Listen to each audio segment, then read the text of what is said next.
I have always painted. I remember when I was 5 years old in Tokyo having a photographic memory. I had seen a motorbike on the way to school in the morning, and when I got home I tried to draw it. I could visualize every detail, but didn't have the skills to draw it as well as I could see it. When I was 9, I won a national art competition for children my age. Eventually, I lost my photographic memory, but I continued to paint. When I was younger, I thought I knew so much.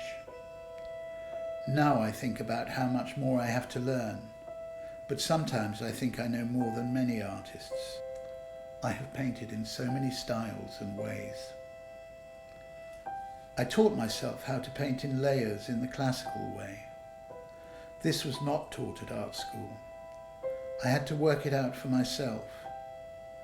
My paintings are often built up from layers of colour. When I paint, my tubes of oil paint are separated on either side of me into opaque and transparent. I can reach most colours in both, and so choose the transparency of the colour I want based on the colour I am painting over and the effect I want to achieve.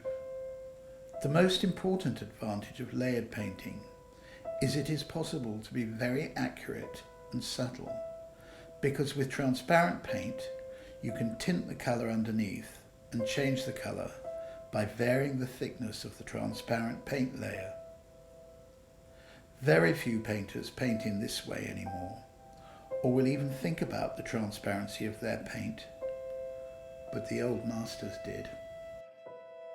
On one level, my flower paintings might seem very simple. They're often only just one flower.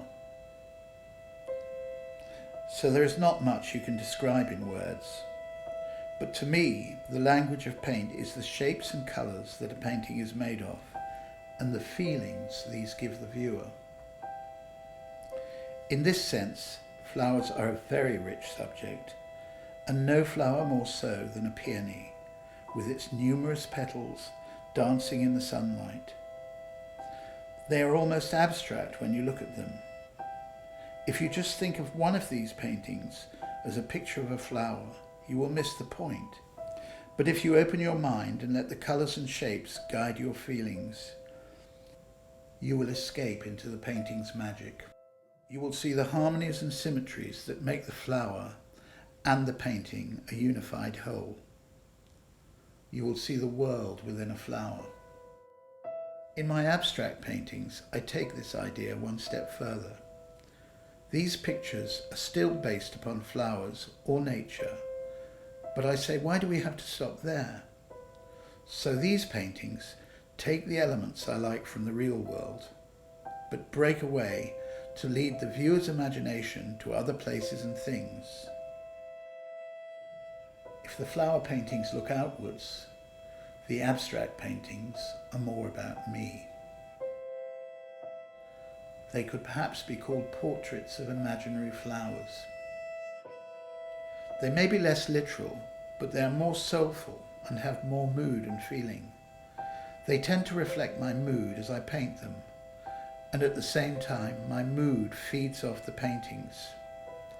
As always with painting, it is a two-way process. It is very difficult to find the right balance between reality and fantasy.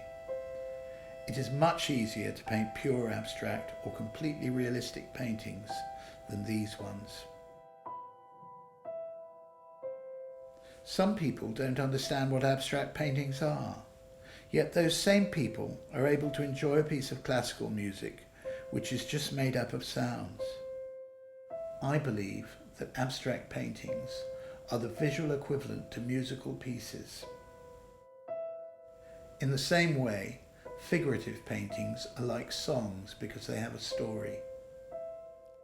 Actually, for all serious painters, all paintings are in a sense abstract anyway, because to make a painting look good, you have to organise the abstract visual elements that make it up into a unified whole. That's what composition is. Some artists wonder when their paintings are finished, but I think that a painting tells you when you are getting close. You can do anything to a bad painting, even throw paint at it, and it won't make a difference.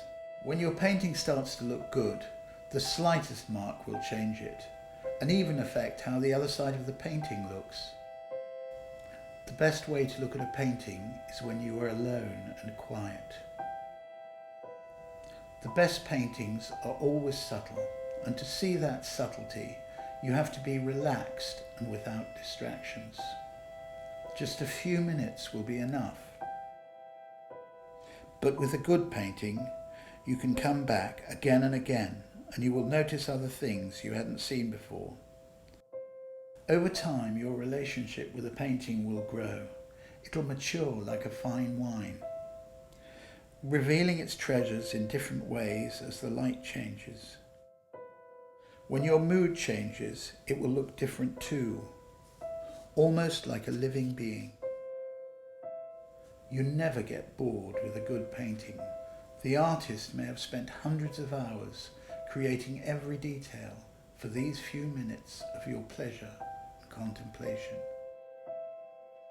When I look at a painting, I look for sincerity. I believe that sincerity will always show itself in good work. I do not prejudge a painting and try not to think too much when I look at it for the first time. I just open my eyes, and with an open mind I let it speak to me.